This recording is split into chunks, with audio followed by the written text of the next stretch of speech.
name's Anthony, and alright, so what is legal in the United States that is regarded immoral by almost every religious organization, and is also illegal in 139 nations throughout the entire world? Death penalty. Okay. You would be correct if you said the death penalty. And the death penalty should be abolished because, and I believe that the death penalty should be made illegal in the United States of America.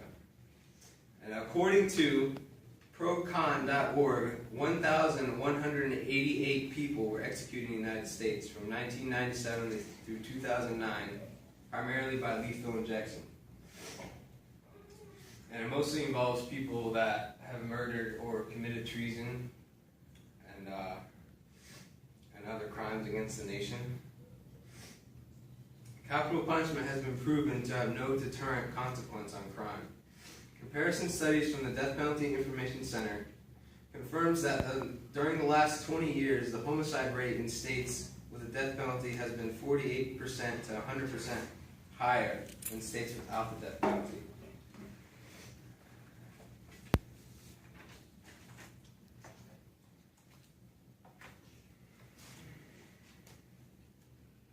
Also, the race of the murder victim and the race of the defendant in capital murder cases are major factors in determining who is sentenced to die in this country. And a 1990 report from the General Accounting Office concluded that in 82% of the studies reviewed, race of the victim was found to influence the likelihood of being charged with capital murder or receiving the death penalty, such as those who murdered whites more likely to be sentenced to death than those who murdered blacks. So that shows that the death penalty is biased in who receives it, and therefore should not exist. And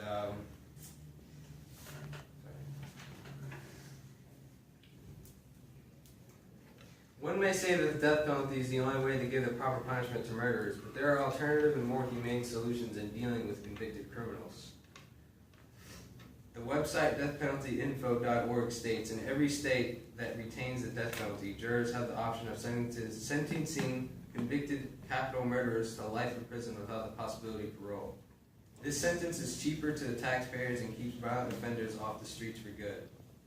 The option of life in prison from the jurors help the victims' families heal the wounds, assisting to resolve their grieving, recovering healthier than depending on executions to resolve the matter, which are extended by the legal processes and resulting in prolonged between their agony. Okay.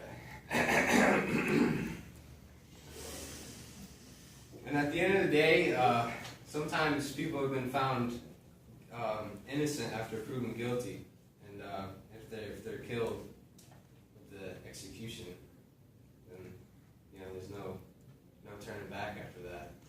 Can't save them. Can't bring them out of prison. And